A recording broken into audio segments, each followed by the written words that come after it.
cek. Oke, shalom semuanya. Sekali lagi shalom. Puji Tuhan, selamat datang di Bali International Worship Center. Selamat kita beribadah menikmati hadirat Tuhan, amin.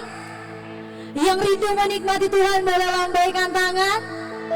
Sekali lagi lebih tinggi, yang rindu mengalami Tuhan, lambaikan tangan. Haleluya, haleluya. Mari kita tunduk kepala, kita berdoa.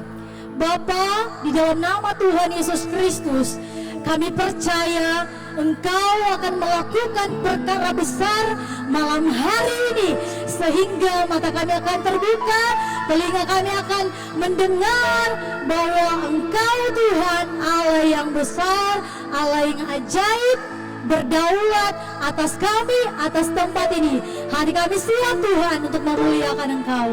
Di dalam nama Yesus, semua yang siap mengagungkan Tuhan sama-sama katakan amin. Haleluya. Boleh satu berdiri, salam samping kiri kananmu, katakan Tuhan Yesus ajaib. Ayo bebaskan dirimu, bebaskan rohmu. Hari ini kita mau bersuka di hadirat Tuhan. Puji Tuhan.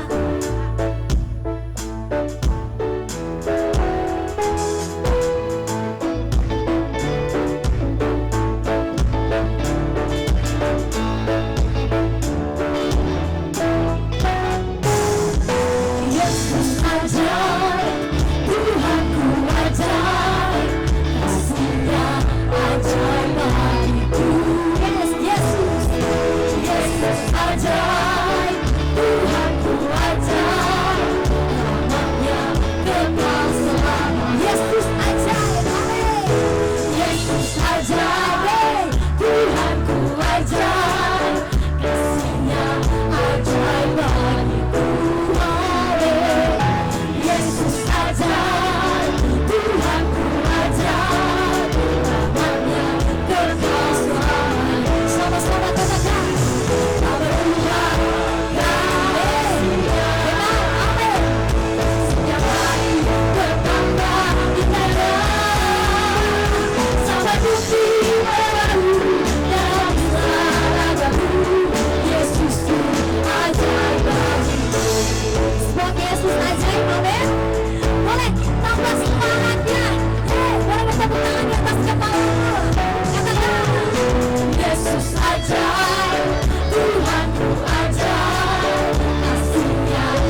percaya Tuhan, Engkau yang bertakhta atas setiap pujian kami.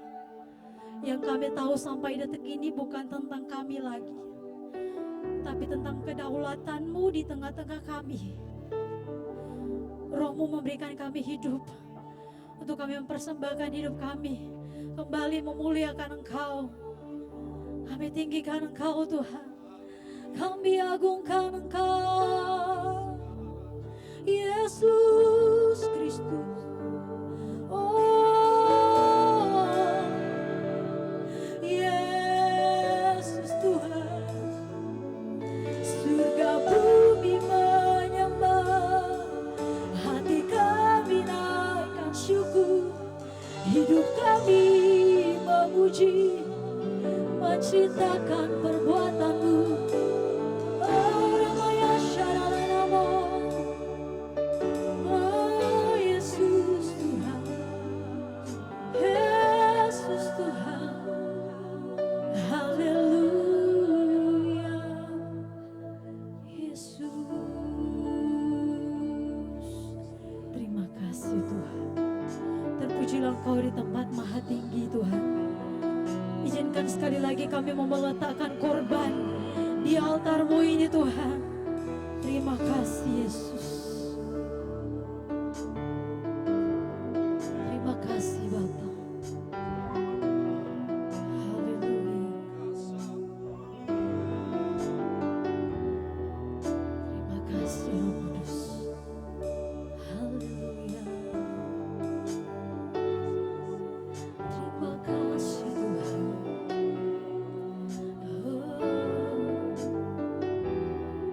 semua mahkota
Ditata hadirat-Mu Tuhan, Kau yang layak,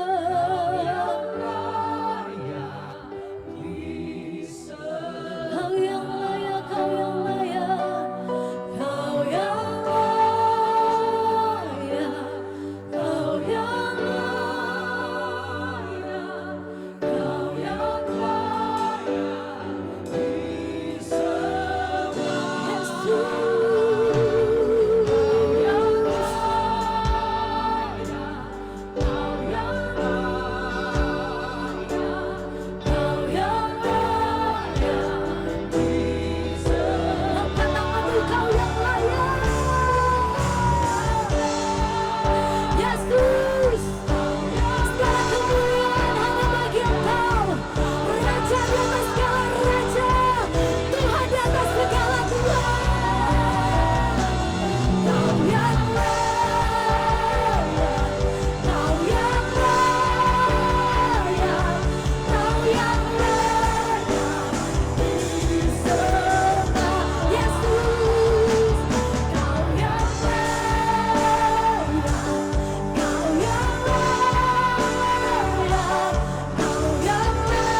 layak disembah.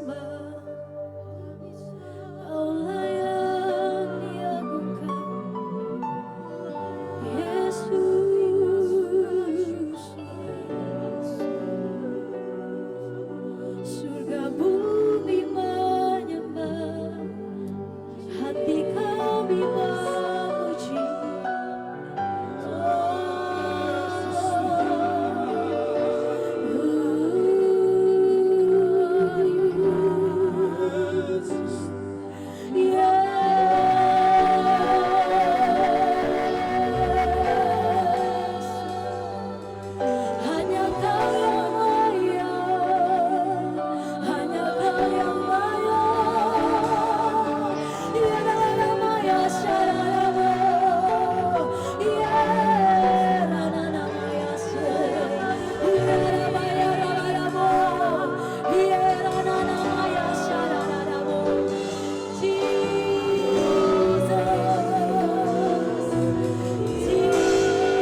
Biarkan hidup kami selaras dengan apa yang Kau mau di hadirat-Mu,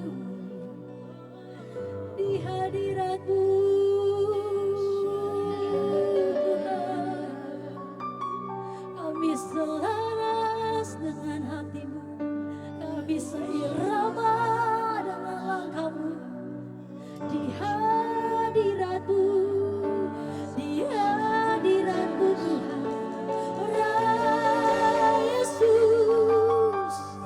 Ya Yesus Tuhan,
in the darkness over every enemy, yes Lord.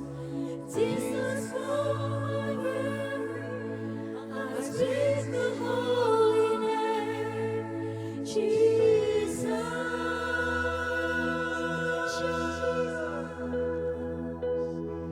Shout Jesus from the mountains, Jesus in the streets, Jesus in the darkness over every enemy.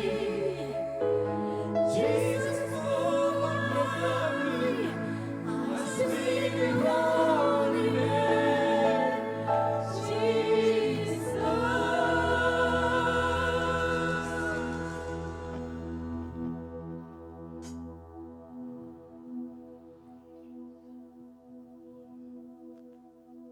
Biarkan hanya hadirat-Mu ya Tuhan.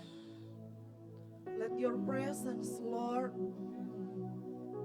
yang tinggal di tempat ini, yang tinggal di hati kami. Biar bukan sekedar kami hanya datang dan menyanyi dan bermazmur, tapi Tuhan kami butuh Engkau di setiap langkah hidup kami. Bahkan ketika pulang dari sini kami tidak tahu harus bagaimana.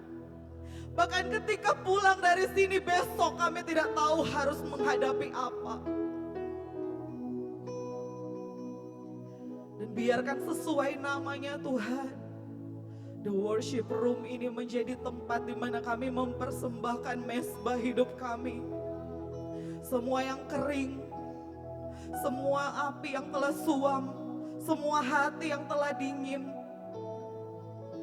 biar itu menjadi Tuhan terbakar di hadirat Tuhan, menjadi menyala kembali, menjadi api cinta yang akan membakar kami setiap hari, day by day ketika kami menjalani hidup ini. Thank you for your presence Lord. Terima kasih karena Engkau hadir di tengah-tengah kami. Terima kasih karena Engkau menunggu kami di momen kami ada malam hari ini. Dan terima kasih untuk kesempatan kami mau menikmati-Mu lebih lagi. Bukan hanya sekedar lagu, tetapi firman-Mu Tuhan. Kami butuh perkataan langsung dari firman-Mu, yang bukan sekedar kami tahu Tuhan, tetapi menjadi wahyu yang ketika satu kata saja masuk di dalam hati kami, itu bisa tertanam, itu bisa kami hasilkan buah bagi kerajaan-Mu. Dan itu akan membuat kami menang atas badai hidup apapun itu Tuhan. Dan terima kasih buat hamba-Mu Tuhan, yang bukan siapa-siapa, yang bukan apa-apa, tetapi Engkau yang memilih, bukan Engkau yang mengurapi, dan bahkan Engkau yang menyatakan sesuatu lewat perkataan apapun yang keluar dari bibir mulut hamba. Aku tolak buang dari semua yang dilebih-lebihkan atau yang bukan dari firman-Mu dan bukan dari kehendak-Mu. Hanya di dalam nama Tuhan Yesus. Semua yang siap menerima dan melakukan firman Tuhan, semua berkata, sekali lagi berkata, amin. Haleluya. Boleh kasih shalom samping kiri kananmu sambil duduk saudara. Katakan apa kabar hari ini? Apakah tadi sudah minum kopi atau tidak? Sebenarnya tadi ada panada kalau nggak salah ya. Tapi kalau mau dapat harus datang lebih awal. Tadi saya terlambat saudara, minta maaf ya kepada panitia juga. Karena tadi saya pesan Grab lama sekali baru dapat. Jadi saya naik motor tadi kesininya. Karena suami saya betulan hari ini, dia kemarin dari Manado, ada KKR di Manado, dan dia datang di Bali cuma 1 hari, dia ke Surabaya 1 hari, karena ada yang harus dikerjakan di sana mendadak, dan besok baru kembali lagi di Bali. Jadi suami saya titip salam buat saudara semuanya, jangan, tenang saja, tidak ada Pastor Rex, tidak apa-apa saudara. Yang penting ada Tuhan Yesus, amin. Amin, haleluya. Dan Senang sekali hari ini saya oleh anugerah Tuhan, saudara, akan membagikan kepada saudara apa yang saya bagikan di generasi hari-hari ini. Beberapa waktu yang lalu saya suami istri jadi pembicara di youth camp di daerah Kaltim. Dan ini yang saya bagikan karena Tuhan taruh hati hari-hari ini membantu orang-orang Kristen yang sudah lama Kristen, bahkan pelayan-pelayan Tuhan, bahkan generasi muda yang hari-hari ini pelayanan sih oke, saudara. Jadwalnya sibuknya minta ampun. Senin sampai Jumat, oh malaikat kalah, percayalah. 24 jam nonstop mengalahkan Indomaret. Dan tapi saudara, ketika dicek percek, banyak sekali pelayan Tuhan atau menamakan diri orang yang mengenal Tuhan, dia tidak pernah merasa merdeka seperti bangsa kita, sama, cuma slogannya merdeka, tetapi apakah benar-benar kita merdeka? Apakah masih aman-aman saja sekarang kota kita? Kita masih perlu banyak mendoakan bangsa, mendoakan kota, supaya benar-benar kemerdekaan yang Tuhan janjikan itu terjadi, saudara. Dan izinkan saya membagikan kepada saudara, kalau saudara suka tema khotbah, judulnya menang atas luka batin. Jadi inilah yang buat saya kaget kemarin itu waktu kami ke daerah Melak. Melak itu di Kaltim. Di sana itu saudara, kalau saudara melihat, saya itu sangat kaget itu generasi sekarang itu banyak sekali yang cepat sekali pengen bunuh diri. Nggak tahu ya di sini di Bali ada nggak ya kejadian-kejadian seperti itu?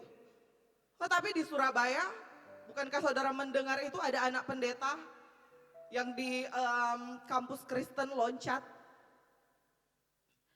Dan ternyata itulah keadaan dunia di akhir zaman, dan kita sebagai orang tua, sebagai jemaat, sebagai gembala, sebagai hamba Tuhan perlu memikirkan ulang apa yang harus kita suarakan hari-hari ini. Karena terlalu banyak saudara kita wasting time, mengkhotbahkan tentang apapun itu boleh. Tapi hari-hari ini coba kita cek lagi saudara, apa yang dunia benar-benar sedang butuh, anak-anak kita sedang butuh.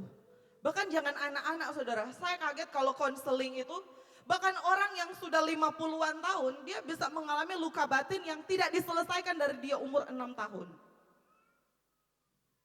Tapi izinkan saya hari ini saudara, bukan menggurui ataupun sok tahu, tapi saya ingin berbagi bagaimana kita menang atas luka batin ini. Saudara siap? Amin. Apakah ada yang masih mencintai buku Alkitab tertulis? Ya masih. Kalau di rumah sering-sering baca ya saudara. Karena kalau di gadget bawa di gereja nggak apa-apa. Jangan sampai di gereja kita lagi firman tapi buka WA. Nah itu saudara berdosa loh. Ada malaikat loh CCTV-nya di sini. Coba mau lihat kiri kananmu, ada yang buka WA nggak? Atau buka Facebook? Hati-hati, itulah pengalihan dari kuasa si jahat. Supaya kita tidak menerima yang full dari Tuhan. Firman Allah berkata, kalau kita menyiapkan hati di tempat di mana benih itu ditanam, itu akan tertanam dan bertumbuh dan berbuah dan menghasilkan buah. Tapi cek kalau dia tidak pernah bertumbuh dan berbuah, firman sudah segudang mungkin kita tidak pernah pakai karena nggak tahu tumbuh di mana. Oke, ilustrasi gunung es. Saya akan mulai dengan ilustrasi ini. Apakah saudara pernah melihat ilustrasi gunung es? Ada yang pernah? Boleh angkat tangan. Tenang saja saudara, hari ini kita enjoy the presence dan saya harap kita saling aktif di sini. Karena saya juga sejujurnya gugup loh lihat saudara-saudara yang ganteng-ganteng dan cantik-cantik ini. Tolong senyum-senyum sedikit lah di hadapan saya. Oke, apakah ada yang pernah melihat gunung es? Oh, satu, Ibu. Oh, di gambar. Ya sama, saudara. Saya juga cuma melihat di gambar. Apalagi ini saya cuma copy dari Google. Pelajaran ini saudara bisa temukan di buku Peter Scazzero namanya. Dia menuliskan tentang emotionally healthy. Dan di gambar ini sangat membuat saya beberapa waktu belakangan ini ambil waktu jeda. Kenapa Tuhan membawa saya di Bali? Saya merasa juga sangat terberkati. Kami bukannya tidak ada kerjaan, banyak sekali, justru karena banyak sekali kerjaan yang disibukkan dengan banyak hal. Dan Tuhan menyelamatkan saya di Bali ini untuk lebih banyak waktu membereskan, merenungkan, bahkan terkadang berhenti sebentar itu baik, saudara. Amin. Kalau saudara selalu, apalagi dunia sekarang dengan media sosial, reels, di mana-mana otak kita tidak pernah berhenti, itu sangat-sangat berbahaya bagi jiwa kita. Nah, kalau saudara melihat di sini, ada tulisan 10% itulah batu es yang kita lihat di permukaan. Kalau lihat film Titanic atau film-film yang lain yang akan memuat video seperti ini, jadi di permukaan itulah saudara, diri kita hari ini yang orang lihat. Yang Bapak Gembala lihat, yang jemaat lihat. Saudara melihat saya, cara saya berbicara, bertutur kata, karakter, cara saya mendidik dan lain-lain. Atau apa yang saya tampilkan saat ini, mungkin dari luar, dari segi outside, saudara bisa melihat, oh itu ibu baik dan lain sebagainya. Dia tidak suka marah, oh dia itu memang luar biasa, sempurna banget. Nah, saudara perlu menjalani hidup bersama saya supaya saudara mengenal hidup seseorang itu tidak sepenuhnya saudara perfect. Perfeksionis, orang-orang perfeksionis seperti saya memang harus bertobat. Karena di 90% dalam hidup kita saudara, itulah yang ada di dalam batin kita. Saya tidak jago menjelaskannya, tetapi saudara bisa foto atau catat. Jadi yang terpenting terkadang yang orang tampilkan hanya 10%. Dia tidak pernah memikirkan bahwa yang terpenting adalah yang terdalam ini loh, 90% terdalam ini. Dimana dari sejak kita lahir, kita dibentuk, perkataan apa, identitas apa yang kita dapat dari orang tua kita, dari lingkungan kita, guru sekolah minggu, gereja, atau perkataan orang. Dan membuat kita menjadi pribadi yang hari ini, saya ini 36 tahun, saya nggak tahu saudara umur berapa, ada mungkin yang 50 dan lain-lain.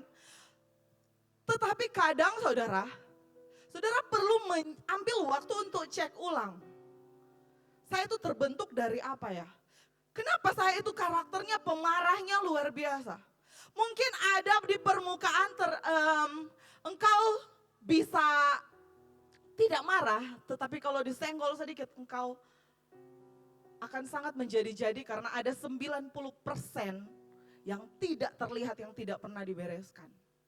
Biasanya, saya nggak akan perdalam, tapi biasanya saudara, itu dari masa lalu, dari masa kecil, dari orang tua. Berapa banyak anak-anak itu sakit hati ke orang tua bukan karena dipukul. Saudara boleh tanya atau keliling bersama saya dan suami. Di seluruh Indonesia kalau ditanya anak-anak, mana yang lebih sakit? Dipukul papa mamamu atau dikata-katai? Menurut saudara mereka jawab apa? Apa? Ya itu saudara tahu. Tapi berapa banyak kita orang tua yang tidak tahan kalau tidak mengata-ngatai anak kita. Weh memang kamu itu kurang ajar. Wah memang kok kamu itu kayak monyet. Belum lagi, kamu itu nakalnya minta ampun. Mirip tetangga. Siapa pelakunya bertobat. Apalagi saudara, yang paling parah kalau sudah perkataanmu di masa kecil atau masa anak itu pertumbuhan dan engkau mengatakan kamu itu seharusnya tidak mama lahirkan ke dunia ini. Atau kamu mati saja, bikin susah orang tua. Percayalah suatu saat nanti Mungkin waktu dia masih kecil dia akan diam-diam. Tetapi tunggu tanggal mainnya. Itu seperti benih busuk yang engkau tanam di hidup seseorang dan itu adalah anakmu sendiri. Dan kau akan melihat masa depannya menjadi-jadi dengan kejahatan yang luar biasa. Karena terkadang kita itu tidak pernah membereskan juga saudara. Apa yang terdalam kita. Luka-luka masa lalu yang di batin kita. Saya enggak tahu saudara pernah enggak dikata-katai orang tua kita dulu. Dan engkau menyimpannya mungkin. Ataupun engkau tidak menyimpannya tapi engkau melampiaskannya kepada anakmu dengan ajaran-ajaran yang sama saudara. Percayalah sekarang anak-anak itu kita harus minta benar-benar Tuhan berikan aku hikmat bagaimana supaya aku bisa bertanggung jawab mendidik anak yang bukan milikku tapi milik Tuhan. Yang hanya dititipkan kepadaku untuk aku dampingi dan muridkan dia. Karena kalau tidak saudara, engkau akan dimintain Tuhan pertanggungjawaban. Apakah engkau memuridkan anakmu atau jejet yang memuridkan anakmu? Saya mendapati ternyata banyak orang tua melakukan hal yang sama persis seperti apa yang papa mamanya ajarkan zaman dulu kan saudara tahu ya. Apalagi kita suka membandingkan. Oh kalau mama dulu kerja itu enggak boleh. Itu sudah menyakiti anak.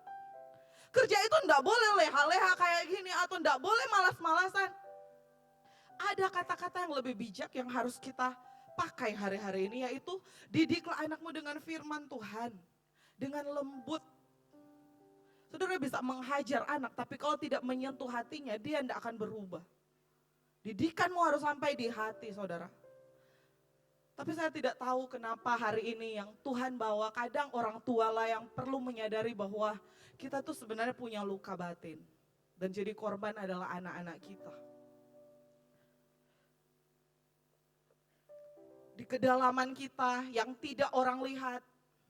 Makanya kenapa suami dan istri banyak sekali cekcoknya saudara. Karena istri membawa 90% yang suami tidak lihat. Apa yang dia alami waktu dia masih kecil. Apa yang dia alami waktu identitas apa yang dia punya. Sehingga ketika dibawa di dalam keluarga disatukan dengan suami yang beda juga. 90% mungkin ada luka batin yang lebih parah. Itulah yang menyebabkan keluarga itu tidak pernah mengalami sorga saudara. Saudara percaya nggak kalau Tuhan itu kasih kita keluarga itu sorga di bumi. Bukan neraka di bumi. Masalahnya kalau kita tidak pernah membereskan apa yang terjadi di masa lalu kita tidak pernah minta Tuhan terlibat atau kita tidak pernah menang dulu. Minimal atas diri kita sendiri, saudara, karakter kita yang jelek kita spesifikasikan. Oh saya ini begini-begini, saya nggak mau lagi. Karena tanpa kesadaran kita akan selalu berpikir kita itu benar. Dan orang lain salah. Tapi hari ini izinkan saya berkata kepada saudara, percayalah orang-orang tua atau anak-anak muda atau siapapun itu, Tuhan mau cari hati yang perlu untuk diajar, dididik. Anggaplah saya anak saudara, karena saya masih muda memang.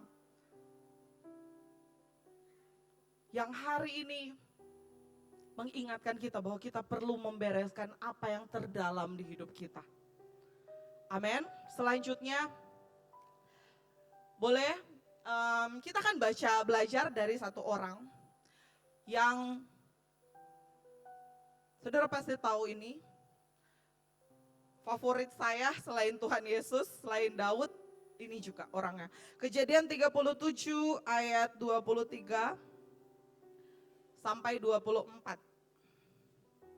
Kejadian 37 ayat 23 sampai 24. Baru saja Yusuf sampai kepada saudara-saudaranya, mereka pun menanggalkan jubah Yusuf. Jubah maha indah yang dipakainya itu. Dan mereka membawa dia dan melemparkan dia ke dalam sumur. Sumur itu kosong tidak berair. Kemudian duduklah mereka untuk makan. Ketika mereka mengangkat muka, kelihatanlah kepada mereka suatu kafilah orang Ismail datang dari Gilead dengan untanya yang membawa damar, balsam, dan damar ladan. Dalam perjalanannya mengangkut barang-barang itu ke Mesir. Langsung lompat di ayat 28.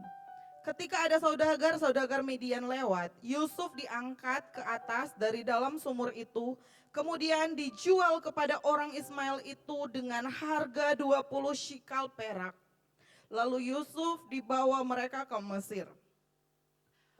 Yusuf, kalau saudara lihat di ayat pertama, adapun Yakub adalah papanya Yusuf, saya ceritakan saja. Nanti tolong baca di rumah sekali lagi kisah tentang Yusuf. Jadi anak ini anak yang sangat disayang oleh papanya, saudara. Bahkan diberikan jubah yang terbaik. Padahal Yakub punya anak bukan hanya Yusuf. Tapi ada satu anak yang sangat disayangi, berkenan di hatinya, dan sampai segitunya saudara dia memberikan jubah. Nah, satu ketika waktu papanya menyuruh Yusuf, pergilah lihat, tengoklah kakak-kakakmu di padang sedang menggembalakan kambing domba, saudara. Yusuf dengan polosnya anak umur 17 tahun. Saudara bisa membayangkan gak siapa anak umur 17 tahun di sini? Angkat tanganmu. Anak yang benar-benar disayang orang tua, dimanja. Selama 17 tahun dia mengalami ini seperti ini, saudara. Diberikan jubah seperti ini, dan anggaplah hari ini kita membayangkan dengan mata saja, dengan mata rohani, mata iman lah. Yusuf ganteng, siapa ya artis muda ya, yang bisa kita gambarkan bahwa Yusuf itu pun anak yang seperti itu. Dan saudara tahu nggak, kisah ini nyata loh. Kita harus percaya dulu, ini nyata, ini ada, ini pernah terjadi di dunia. Seseorang 17 tahun namanya Yusuf datang ke saudara-saudaranya, tidak ada niat yang lain, hanya mau say hi, bermain, kasih makanan dan lain-lain. Tapi yang terjadi saudaranya menyambut dia dengan ternyata semua motivasi yang jahat. Dan merampas jubah yang adalah haknya Yusuf. Dan di momen itu ketika dia kehilangan jubahnya, dia kehilangan seluruh hidupnya. Seluruh dirinya yang dibanggakan papa. Anak kesayangan papa. Yang hari itu saya tahu mungkin Yusuf lagi punya banyak impian dan lain-lain. Tetapi ada hari di mana dunia seperti runtuh sekejap, saudara.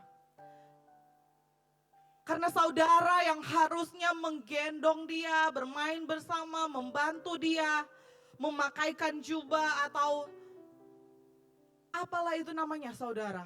Tetapi ternyata saudara yang dimiliki Yusuf adalah saudara yang justru membawa dia kepada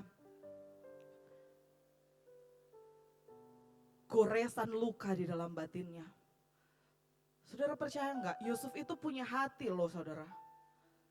Saudara percaya enggak bahwa saya sangat percaya dia itu manusia biasa, dan yang ketika ada perilaku saudara terhadap dia yang seperti itu, diambil jubahnya dan dibuang ke sumur. Untung saja sumur itu tidak berair.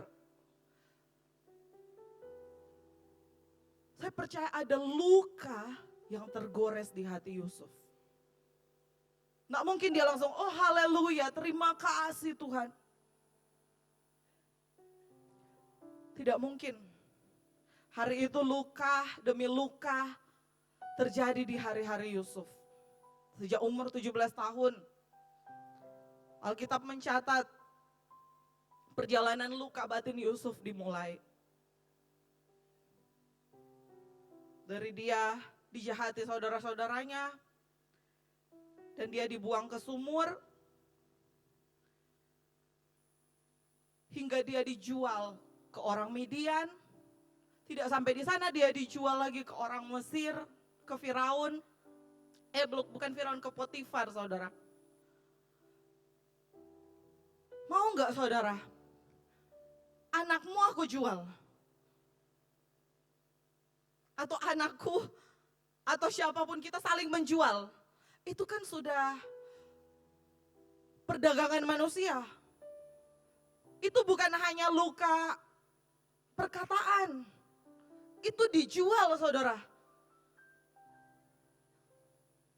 Padahal Yusuf bukan barang, dia punya hati.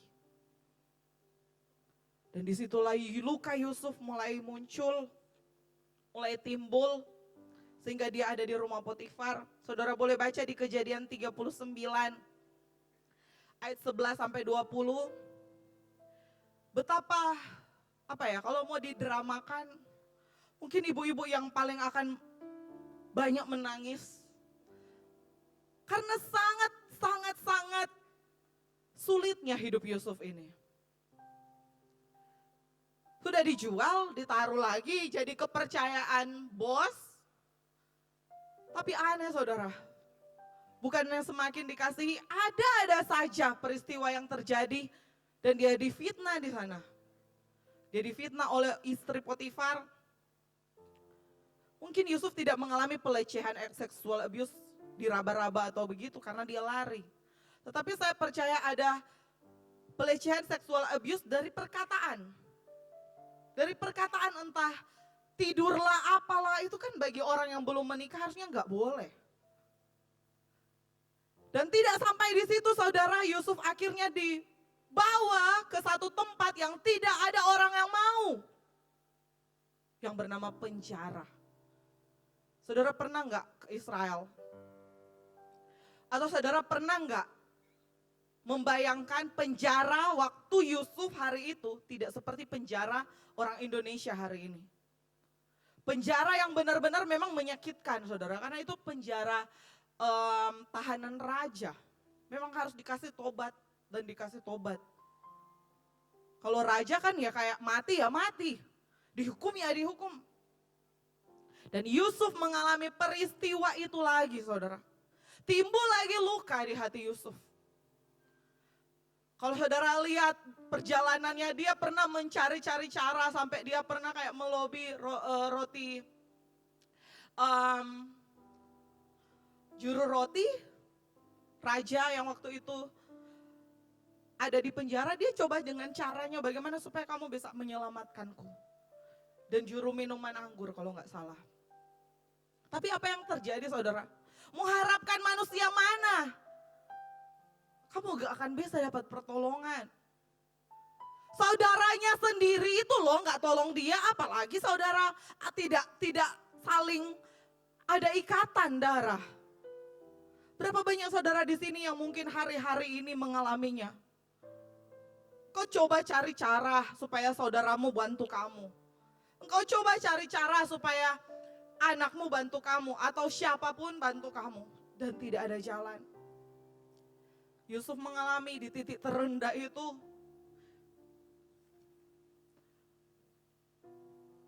Saya gambarkan seperti ada masa di mana dia mungkin saudara? Kalau jadi kita, apakah kita masih bisa mempercayai Tuhan?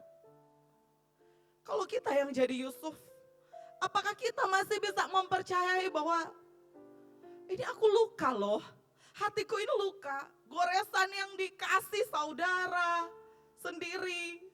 Saya tidak tahu nasib papa saya, bahkan kenyataannya ternyata papanya juga dibohongi. Dan akhirnya saudara, saya singkat saja, akhirnya datanglah momen hari di mana Yusuf oleh anugerah Tuhan dibawa ke satu tempat yang dalam satu hari loh Tuhan angkat Yusuf. Tidak butuh 1 tahun, 2 tahun lamanya ketika dia menafsirkan mimpi. Tetapi dalam sekejap ada momen di mana Tuhan melihat dan menyaksikan, dan Tuhan tidak tutup mata dengan hidup Yusuf. Berapa banyak saudara mengenal bahwa Tuhan tidak akan pernah tutup mata dengan hidupmu? Mungkin hari ini levelmu masih di level mana saya nggak tahu, tapi akan ada momen. Kalau engkau masih tetap percaya akan ada momen ini saudara. Boleh next, di mana penjara, level Yusuf dari penjara dibawa ke istana. Bukan hanya menjadi pegawai atau budak atau apapun lagi. Di hari itu tiba-tiba hari yang tidak tahu, hanya Tuhan yang tahu, yang menyutradarai hidup Yusuf. Tiba-tiba hari itu dia dibawa di istana dan dia menjadi penguasa nomor 2 selain Firaun. Bagi saudara, apa sih Bu? Apa sih cerita tentang Yusuf ini? Saudara, ini orang loh, ini manusia, dia punya luka batin juga, saya tahu. Semua goresan luka itu tidak akan mudah untuk Yusuf mengambil keputusan untuk mengampuni pada akhirnya. Tetapi titik poinnya saudara perlu mengerti bahwa ada momen ketika Yusuf harus menghadapi apa yang terdalam di batinnya. Seperti 90% gunung es tadi. Yaitu ketika satu kali dia menikah dan istrinya melahirkan dan dia mendapat seorang putra pertama sulung yang dinamakan Manasye. Kalau saudara tahu apa sih artinya Manasye? Manasye artinya aku melupakan. Aku memilih melupakan. Kalau dalam keterjemahan bahasa Inggris yang lain dikatakan, aku memutuskan untuk memilih melupakan. Apakah saudara bisa melupakan semua kejadian buruk di umur 17, umur berapa dalam hidupmu ada peristiwa-peristiwa gelap yang sampai saat ini pun engkau tidak mampu untuk melupakan itu. Kenapa saudara? Kita perlu membahas ini lagi. Karena harus ada satu titik di mana memang kita perlu membereskan itu. Bayangkan saudara bagaimana mungkin Yusuf bisa waktu ketemu saudara-saudaranya kedua kalinya dan dia mengampuni. Kalau tanpa pemberesan. Tetapi waktu Manasye lahir dia berkata, aku memilih melupakan. Aku memilih melupakan semua kesakitan.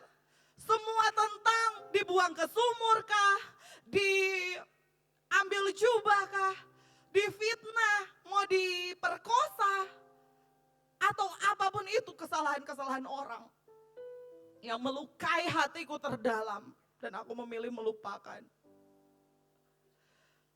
Tahukah saudara, kita semua orang-orang yang hari ini mungkin ada di gereja ini, di gedung ini, di tempat ini, Tuhan mau kita melupakan. Tuhan mau kita melupakan siapapun yang menyakiti kamu. Siapapun yang melontarkan kata-kata yang kau tidak nyaman dan itu menjadi luka di batinmu. Ataupun keluargamu sendiri, saudaramu sendiri yang pernah menggoreskan luka di hatimu. Hari ini kita butuh seperti Yusuf yang berkata, aku mau Manasye lahir dari hatiku. Aku butuh Manasye lahir di hatiku sehingga itu menjadi titik poin. Aku perlu melupakan semua yang menyakitiku. Karena kalau saudara tidak mengalami titik Manasye itu, tidak mungkin kita akan menang dan diangkat saudara. Kita tidak akan mungkin melihat Yusuf akhirnya memelihara keluarganya, mengampuni keluarganya. Tidak hanya keluarganya, dia memelihara satu negara, bukan hanya satu negara. Kalau saudara baca di Alkitab, dia memelihara bangsa-bangsa. Mau nggak kita dipakai menjadi berkat untuk bangsa-bangsa, memelihara keluargamu kah, memelihara tetanggamu kah, memelihara orang-orang di Bali kah? Bereskan yang terdalam di hidupmu. Biarkan Manasye yang lahir di hatimu, saudara. Biarkan hanya Manasye yang lahir di hidupmu. Seperti Yusuf yang hari itu dia bilang, oke, Manasye, ketika aku lihat kamu, tanda kelahiranmu akan menjadi momen di mana aku akan melupakan. Titik. Tapi apakah dia melupakan? Tidak mudah saudara. Semua goresan luka itu yang telah tergores tidak mudah memang. Terbukti waktu satu kali saudaranya datang, dia tidak langsung datang dan bilang, hey brothers, Yerob Ruben, brothers apa lagi namanya, Simon Lewi, apapun Yehuda, I forgive you, aku mengampuni kamu. Enggak. Ketika satu kali, kalau saudara baca lebih jelas lagi, Di situ Yusuf ada tertulis di Alkitab, dia pergi ke satu tempat dan dia menangis. Dia sudah berkata, oke, Manasye lahir, aku melupakan. Tapi luka batin itu tetap ada. Dan dia perlu cari tempat untuk menangis. Berapa banyak kita yang merasa berdosa kalau kita menangis. Dan orang-orang kadang berkata, oh kamu tidak punya iman. Kenapa kamu menangis? Emangnya kamu nggak percaya Tuhan? Hari ini saya mau berkata saudara, untuk kamu sembuh dari luka batinmu, kamu harus menangis. Menangis bukan menangisi, oh bagaimana bisa sakit hati melulu. Itu untuk melepaskan semua yang terdalam di hidupmu. Itu untuk membereskan. Bahkan bukankah Tuhan Yesus waktu di Taman Getsemani dia menangis sekeras-kerasnya. Berjam-jam sampai mengeluarkan titik-titik darah. Kenapa kita tidak mau berkata bahwa aku pun lemah, aku pun disakiti, aku pun mau menangis. Makanya terbiasalah untuk menangis di hadirat Tuhan. Gak usah menangis tentang apapun itu. Gak usah menangis hanya karena satu dan dua hal saudara. Menangislah apa yang perlu engkau bereskan dari luka-lukamu. Dan ketika pertemuan yang kedua dengan saudara-saudaranya, disitulah saya tahu saudara bahwa Yusuf telah siap menghadapi luka batinnya yang mungkin bekasnya masih ada, seperti bekas operasi saya. Saudara lihat ada bekas operasi saya waktu saya sakit tumor. Tapi ini tinggal bekas. Tidak sakit lagi saudara. Hanya tinggal bekas. Hari itu waktu Yusuf momen di mana kedua kalinya dia bertemu dengan saudara-saudaranya. Bahkan dia masih cari tembok, dia masih cari satu tempat pojokan. Dan dia menangis saudara karena dia melihat adiknya Benyamin. Saya mau berkata kepada saudara, it's okay. It's okay to be not okay. Tuhan kita tidak pernah memaksa dan menuntut engkau hidupmu selalu flat dan sempurna. Tuhan kita tidak pernah menjanjikan bahwa selama kamu hidup ya, aku akan kasih kamu uang, rumah, mobil, pelayanan yang hebat, yang luar biasa dan kau tidak akan pernah bisa menghadapi masalah. No. Tuhan kita memberi kita kuasa untuk menaklukkan setiap masalah, setiap badai, setiap sakit hati, setiap apapun yang orang lakukan. Tuhan kita kasih kita kuasa untuk mengampuni saudara. Dan bukankah dia berjanji dia tidak akan pernah meninggalkan engkau seorang diri. Sebagaimana dia tidak meninggalkan Yusuf. Siapa di sini yang mau Tuhan memulihkan saudara? Tapi diperlukan hati saudara untuk berkata, Tuhan, saya mau Manasye hadir hari ini. Saya mau ada hati yang baru yang lahir di hati saya. Supaya saya bisa mengampuni, supaya saya bisa melupakan. Sekalipun nanti itu akan berproses. But it's okay, yang penting kita sudah menyadari bahwa ada yang perlu kita bereskan. Dan sampai akhirnya Tuhan mendapati saudara. Kita semua memiliki hati yang menang atas itu semua. Karena ternyata saudara, kalau kita menyimpan semua luka batin bahkan sampai meninggal, kita tuh tidak pernah merdeka, kita tuh tidak akan pernah bisa bahagia, beneran. Mungkin kita akan selalu terlihat, orang melihat kita tersenyum tapi akan berpura-pura selalu. Kalau saudara mau merdeka dari luka batinmu, hari ini juga serahkan hatimu untuk Manasye lahir. Yang terakhir saudara, saya akan ceritakan satu peristiwa yang saudara mungkin sudah pernah saya buka di sini. Tentang kesaksian saya dilecehkan. Tapi hari-hari ini orang kalau berkata saya dilecehkan. Orang akan bilang, oh kamu dilecehkan ya, oh kasihan ya. Seperti tidak ada lagi rasa bahwa kita perlu membantu orang-orang itu saudara. Ketika saya ceritakan ini, saudara perlu saja untuk minimal mendalami dan memahami bahwa orang yang mengalami satu luka atau peristiwa itu tidak mudah. Jadi kita sebagai gereja jangan hanya menjudge, jangan hanya menghakimi, atau menerima orang yang baik. Oh, yang ini boleh nih. Kalau yang ini kayaknya dia baik dia. Yang ini tidak boleh. Padahal kita tahu bersama karakter itu terjadi karena apa yang sebenarnya di dalam dia. Seperti saya, umur 5 tahun, waktu itu orang tua saya sering menitipkan saya, karena saya itu bertumbuh di lingkungan gereja kami di kampung.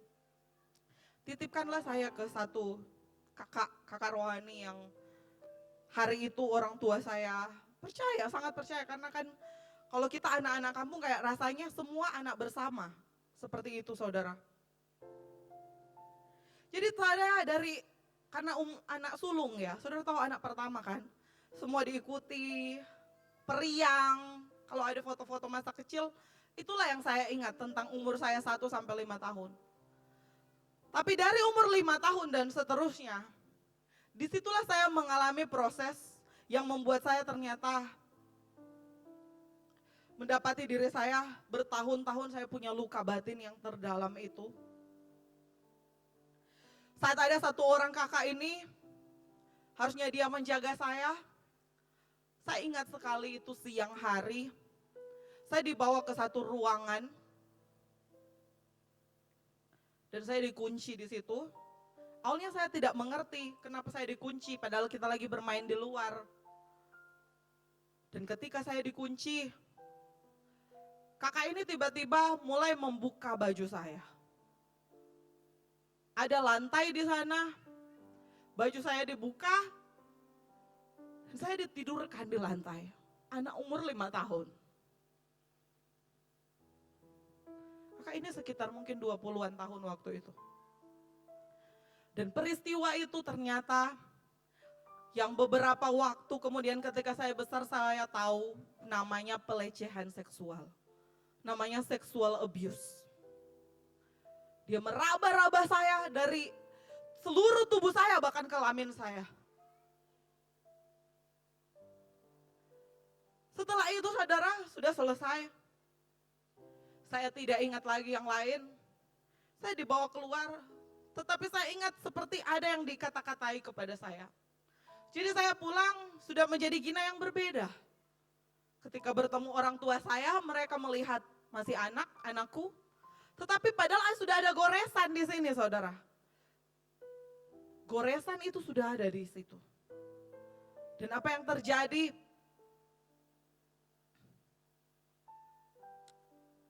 Dia melakukan hal yang sama lagi beberapa waktu ada liburan waktu itu. Hampir 1 bulan saya dibawa oleh kakak ini dan dilecehkan berkali-kali di satu tempat.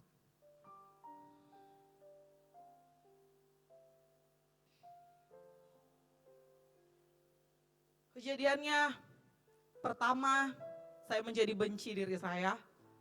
Di kejadian yang kedua, saya makin benci diri saya. Padahal anak kecil tahu apa saudara? Saya tuh lemah sekali. Nah itu saya takut kepada dia yang mengancam saya, memarahi saya. Padahal saudara tahu ketidaknyamanan sejak saya dilecehkan itu membuat malam demi malam dalam hidup saya menjadi gelap dan kelam. Anak lain biasanya beraktivitas, bermain, bisa tidur nyenyak, bisa bisa saling bercerita. Saya enggak saudara. Saya menjadi anak yang tumbuh akhirnya saya introvert. Dan itu akut sekali. Orang dari jauh sana ke jauhan sana, saya harus lari sejauh-jauhnya. Saya sangat membenci orang baru atau orang yang terlihat ada di depan saya, kecuali orang yang saya kenal. Karena peristiwa itulah yang sudah membuat identitas baru di hati saya dan hidup saya sehingga menjadi luka. Dan setiap malam anak itu akan mengalami yang namanya depresi tanpa papa mamanya tahu. Bukan karena papa mamanya jahat atau membiarkan atau apapun. Tetapi hari ini saya tahu bahwa karena Tuhan memang mengizinkan itu saya alami. Untuk hari ini Tuhan bawa saya menolong ribuan orang yang telah dilecehkan dan mau bunuh diri di generasi ini. Tapi apakah mudah hidup saya? Enggak, saudara. Akhirnya Tuhan mengizinkan sekali lagi saya menjadi pribadi. Saya enggak bilang ini Tuhan ya yang mengizinkan semuanya. Saya enggak tahu, tapi ini benar-benar keadaan yang saya alami dan akhirnya saya benci Tuhan. Dan momen kedua, saya dilecehkan waktu saya SMA, saudara. Padahal luka yang satu belum selesai, masih ada goresannya lama, masih ada nyata, dan di luka kedua ini. Waktu itu saya SMA, ada seorang kakak rohani datanglah di rumah karena dia orang terbiasa di rumah juga. Pelayanan bersama. Dan dia tawari, mau gak kamu dek, kakak ajari naik motor. Saya bilang, oh iya kalau anak-anak kampung kan suka ya naik motor. Saya naik motor saudara, diajari sore harinya. Tapi ketika saat itu, ternyata itulah pengalaman berikutnya dengan orang yang berbeda, melecehkan saya. Jadi dia duduk di belakang saya sambil mengajari, pura-pura mengajari, dan di satu titik dia berhenti dan dia memegang-megang tubuh saya dari belakang di atas motor. Saya tidak bisa teriak atau minta tolong atau apapun karena saya sudah diancam, gak boleh teriak. Dan bagi saya, sorry ya saudara, hari itu saya benci sekali orang rohani. Karena dia kakak rohani. Karena dia WL di gereja.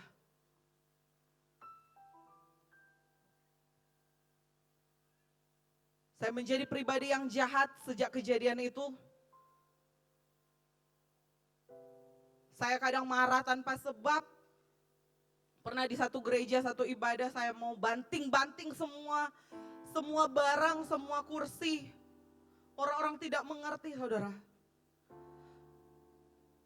Tetapi ternyata saudara, ketakutan demi ketakutan mewarnai hari-hari saya. Dan akhirnya apa yang terjadi? Saya singkat saja.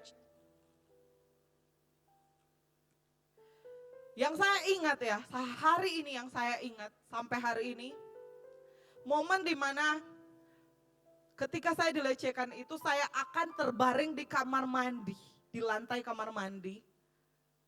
Saya akan terbaring berjam-jam, bukan mandi, bukan sikat gigi, bukan apapun itu, tetapi hanya menangis, meraung. Mau minta tolong gak tahu kepada siapa. Sambil air yang saya siramkan yang bilang, saya Gina kamu jijik. Kamu tidak pantas lagi mendapatkan harapan. Jangankan bermimpi untuk masa depan, pikiran-pikiran mau apapun itu saudara saya. Gak berani muncul di pikiran saya.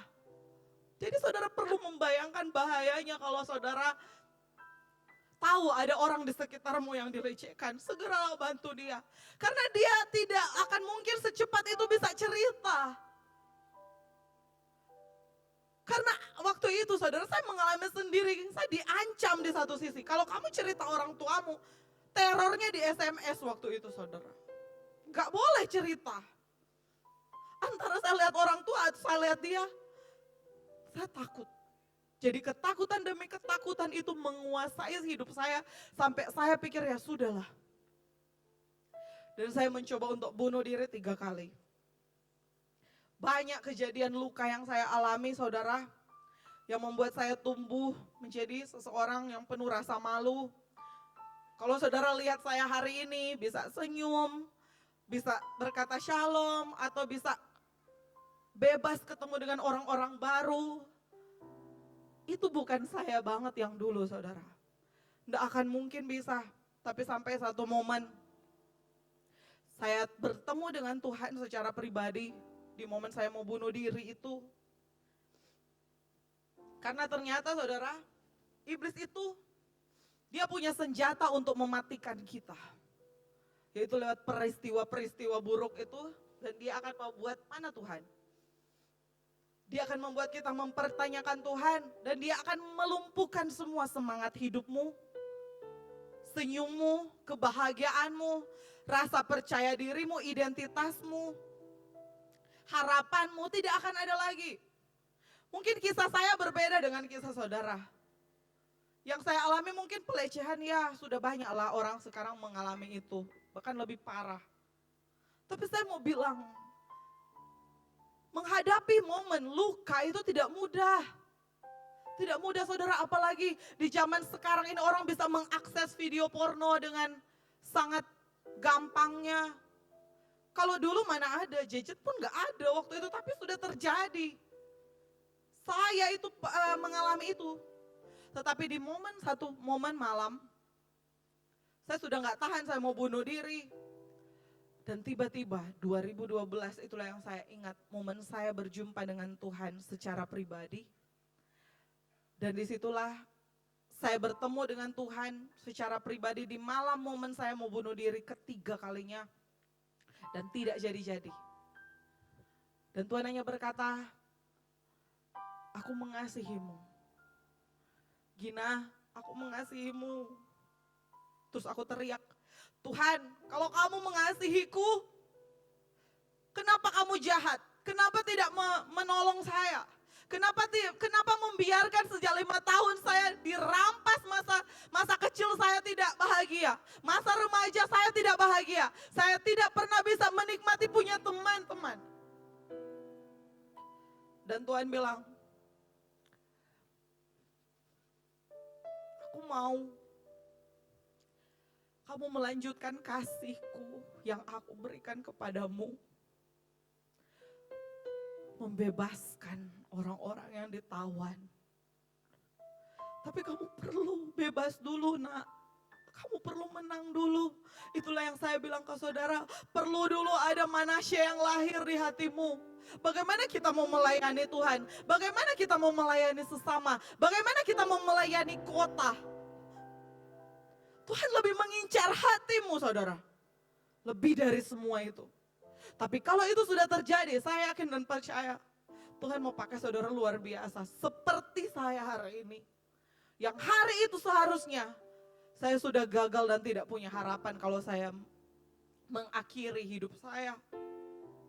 Berapa banyak di sini tidak bisa speak up. Saya mau berkata kepada anak-anak muda, kalau engkau tidak bisa speak up, apa yang engkau alami kepada seseorang atau minimal kakak rohani atau minimal siapapun, kau tidak akan pernah bebas.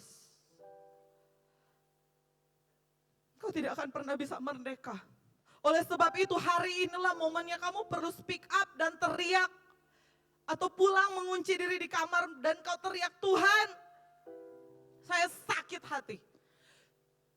Bertahun-tahun, bermalam-malam, saya menghadapi ketakutan ini.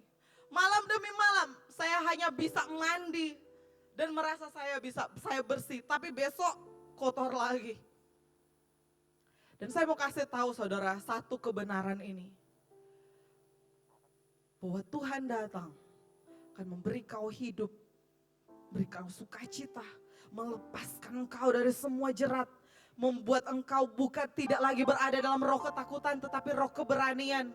Engkau akan dipakai untuk begini saudara, akhirnya saya mengerti hari ini. Wow, masa lalu saya itu sangat berharga.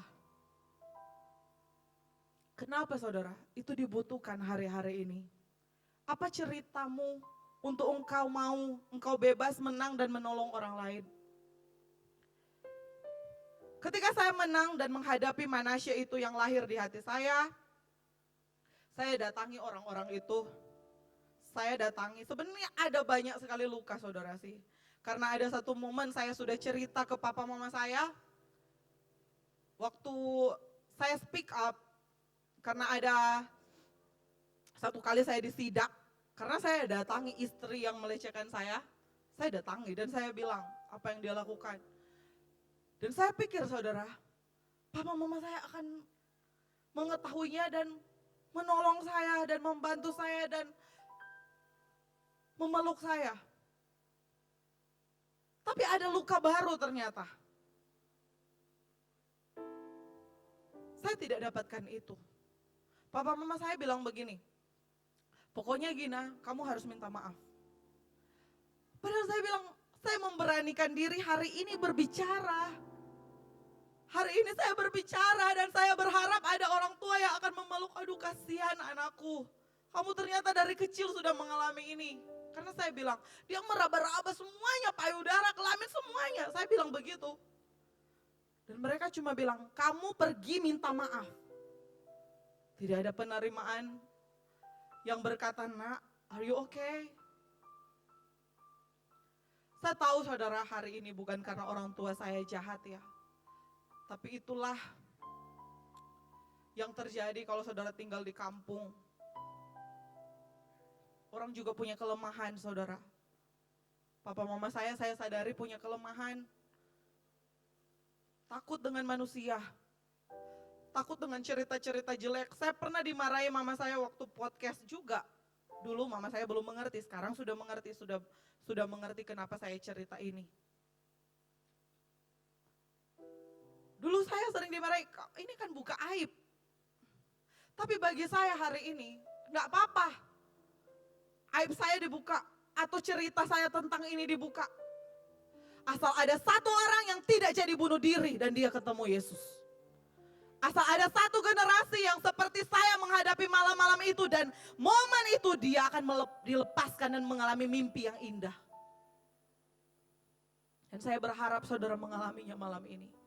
Saya berharap orang tua punya pemahaman bahwa saya harus menolong anak-anak saya. Melepaskan apa yang sedang mereka hadapi, ketakutan apa ya yang sedang mereka punya. Bukankah kita semua saudara punya kelemahan, saling membutuhkan. Saya mau bilang ke saudara kelemahan saya banyak. Menikah pun saya masih punya luka batin dengan suami saya di awal tahun. Awal tahun menikah kan sudah pernah kami kesaksian. Dan itu akan selalu ada peristiwa-peristiwa yang kayak tidak mengenakan bagi daging kita. Tetapi hari ini kalau saudara mau saudara, kita mau bebas dari itu semua, amin. Kita mau benar-benar bukan sekedar kita datang sudah selesai pulang. Mungkin saudara tidak mengalami pelecehan ya. Tapi saudara mengalami yang lain. Pelecehan kata-kata.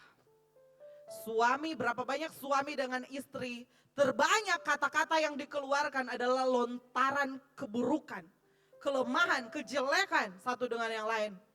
Bukan lagi pujian. Itu bisa menyakiti saudara pasanganmu. Kata-katamu bisa menyakiti loh. Bisa menyakiti istrimu. Istrimu bisa lo kata-katamu istri, engkau bisa lo menyakiti suami lewat kata-katamu. Orang tua bisa menyakiti anak dengan kata-katanya.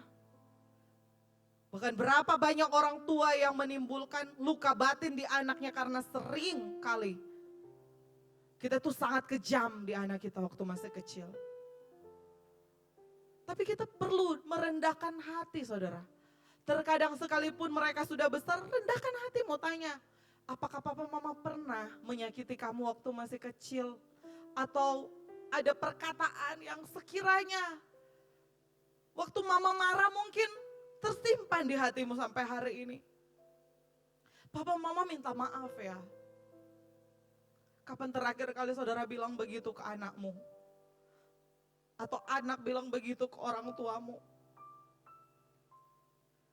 Saya pulang, saya sudah menghadapi menang atas luka batin. Saya pikir ya saudara, saya pikir sudah menang.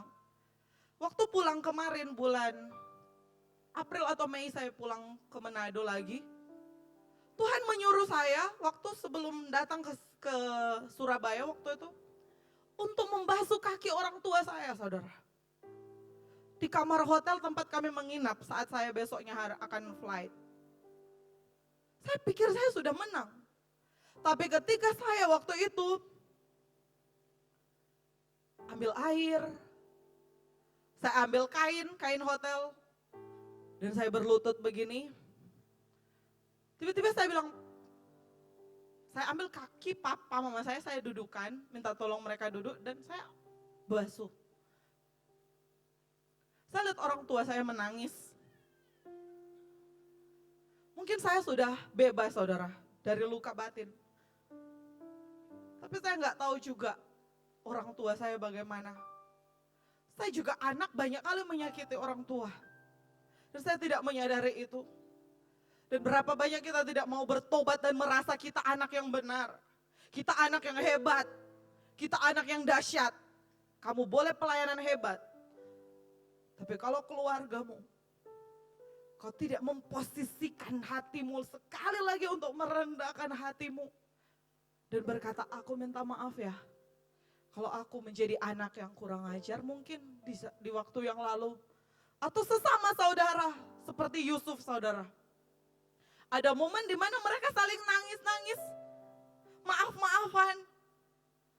Jangan tunggu Natal, jangan tunggu momen apapun itu. Hari ini juga.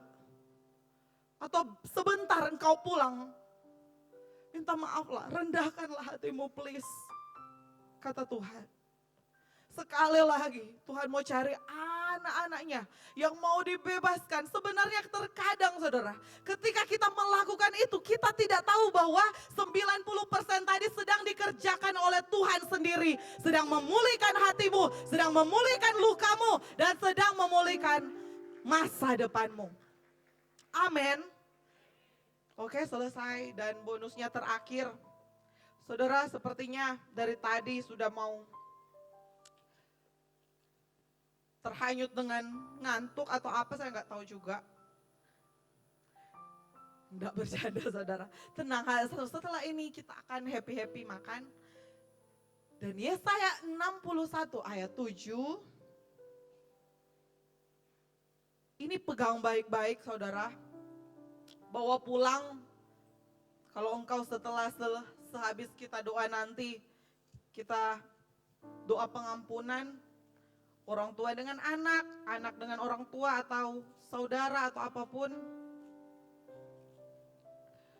Yesaya 61 ayat yang ke-7. Sebagai ganti bahwa kamu mendapat malu 2 kali lipat, dan sebagai ganti noda dan ludah yang menjadi bagianmu, kamu akan mendapat warisan 2 kali lipat di negerimu, dan sukacita abadi akan menjadi kepunyaanmu. Sebab aku Tuhan mencintai hukum dan membenci perampasan dan kecurangan. Aku akan memberikan upahmu dengan tepat dan akan mengikat perjanjian abadi dengan kamu. Amin. Hari ketika saya datangi orang-orang yang melecehkan saya, yang dulunya saya mau bunuh, tapi hari di mana saya berjumpa dengan Tuhan secara pribadi, Tuhan melawat dan mengubah semuanya. Saya datang dan saya berkata kepada orang-orang itu, saya mengampunimu, saya memberkatimu. Bahkan ada yang saya kasih uang. Beberapa waktu kemudian orang yang melecehkan saya, waktu saya bilang begitu dia nangis-nangis dan minta saya doakan dia. Ini momen ketika saya sudah menikah ya, baru menikah. Tapi momen itu saya percaya membanggakan hati Tuhan.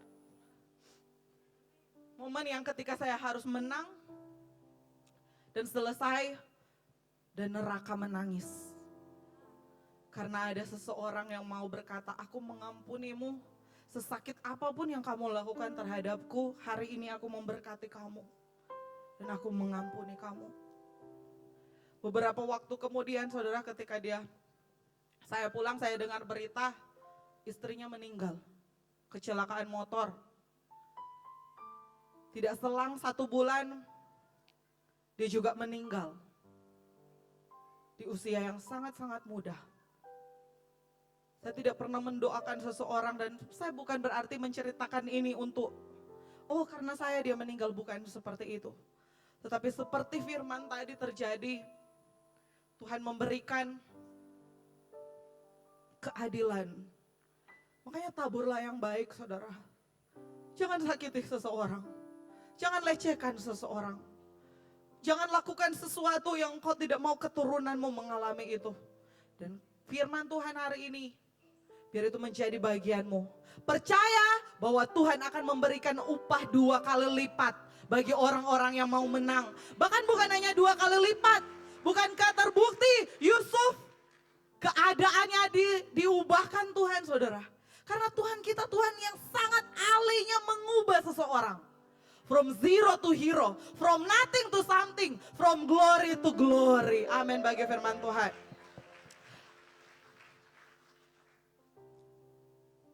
Mari kita berdoa. Saudara sambil duduk saja. Saya hanya mau minta 5 menit bagi saudara yang mau pemberesan luka batin. Ingat siapa yang mau engkau ampuni. Ingat kejadian apa di masa lalu yang masih hari ini menyakitimu. Dan biarkan hadirat Tuhan, Roh Kudus sendiri yang akan ambil alih dan beracara bagi hidupmu. Nyatakan yang kau mau.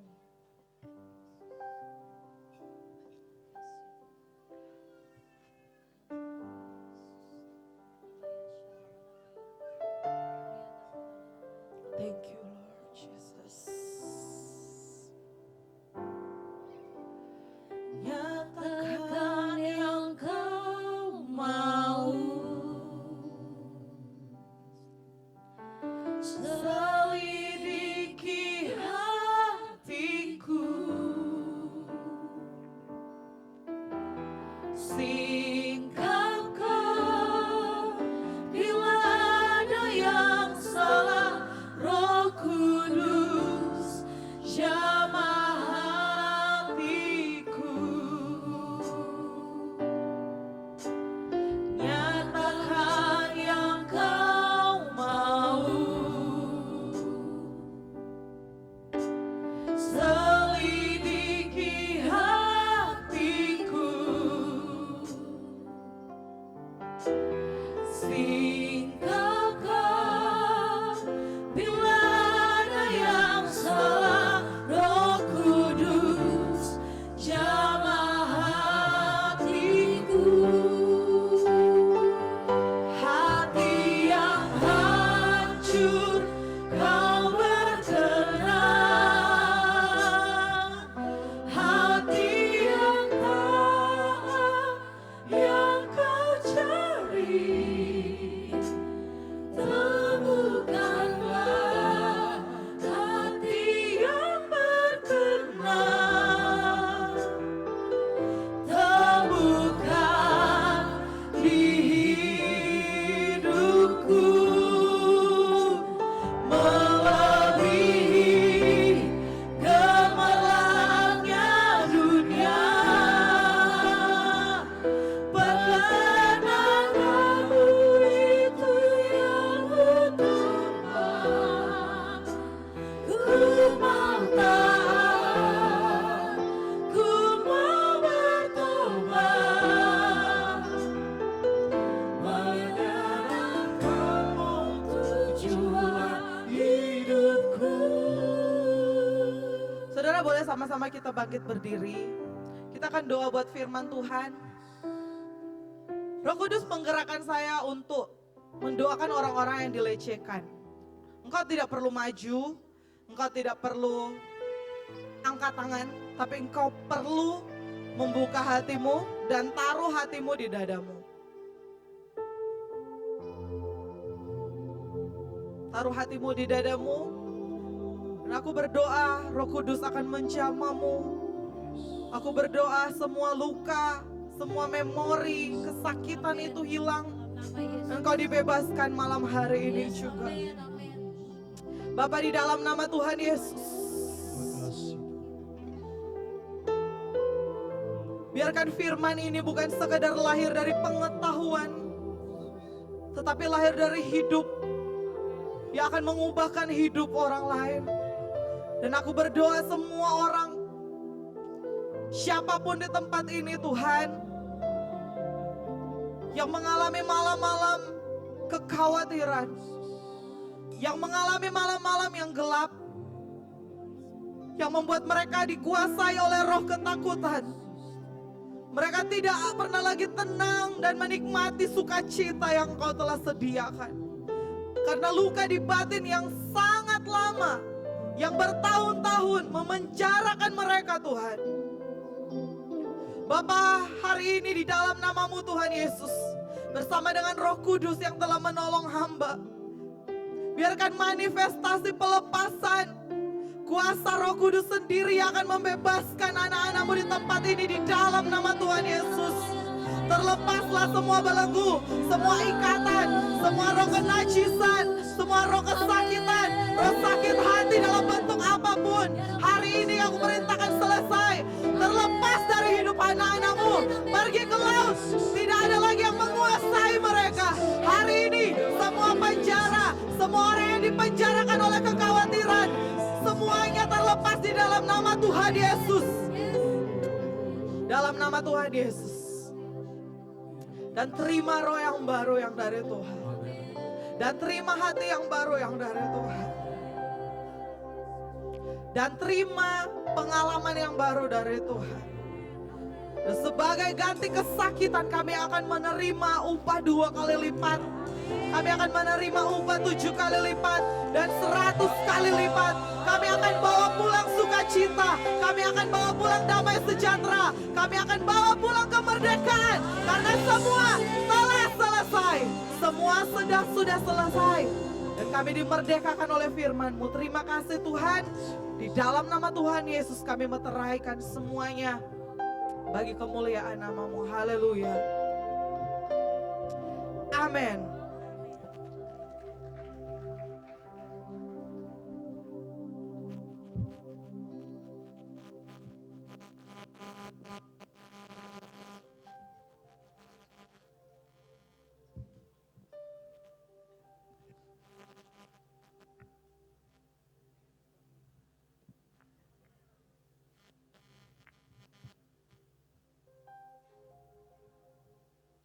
Shalom, selamat malam Bapak Ibu semuanya. Apa kabar malam hari ini? Luar biasa. Mantap, jemaat BIWC luar biasa. Tepuk tangan untuk kita semuanya Bapak Ibu. Sebelumnya saya juga ingin menyapa Bapak Ibu yang ada di balkon. Selamat malam semuanya Bapak Ibu. Masih sukacita ya dari atas balkon ya? Luar biasa semuanya. Terima kasih, kami juga menyambut Bapak Ibu, saudara-saudari yang baru kali pertama hari ini ikut worship room di BIWC. Apakah ada? Boleh lambaikan tangan. Selamat datang. Wih, banyak banget Bapak Ibu panitia, banyak banget nih yang baru pertama kali gabung. Selamat datang di keluarga besar BIWC. Kami senang sekali menyambut Bapak Ibu semuanya yang baru pertama kali hadir. Kami harap yang malam ini baru pertama hadir boleh bergabung di ibadah-ibadah selanjutnya. Kami akan menunggu kedatangan Bapak Ibu semuanya. Oke, Bapak Ibu sekalian, kami mau menginformasikan bahwa di tempat duduk Bapak Ibu semuanya sudah kami persiapkan ada 2 amplop persembahan. Ada amplop yang berwarna kuning dan ada amplop yang berwarna biru. Di mana amplop yang berwarna kuning adalah amplop untuk memberkati hamba Tuhan, yaitu untuk persembahan syukur. Yang selanjutnya amplop yang warna biru itu digunakan untuk kegiatan misi BIWC. Jadi persembahan misi. Bapak Ibu silahkan taruh hati Bapak Ibu semuanya, boleh mengisi di amplop masing-masing. Jika mungkin ingin mengakses rekening, kami juga sudah tampilkan di layar untuk persembahan di sebelah sini dan persembahan misi ada di sebelah sini. Bapak Ibu boleh kami persilakan untuk mengakses. Untuk selanjutnya saya kepengen pribadi saya ingin mengapresiasi Bapak Ibu semuanya karena malam ini 95% kita datang on time sebelum 6:30. Tepuk tangan dong untuk semuanya. Wah, luar biasa. Dengan kita disiplin, dengan kita datang on time, maka itu juga memperlancar jalannya ibadah pada malam hari ini. Dan kami rasa itu juga untuk selanjutnya pun juga bisa kita terapkan seperti itu. Amin Bapak Ibu ya. Amin. Berkenaan dengan kupon makan dan kupon beras, bahwasanya setiap kali ibadah ada pendaftaran. Jadi pendaftaran itu nanti setiap kali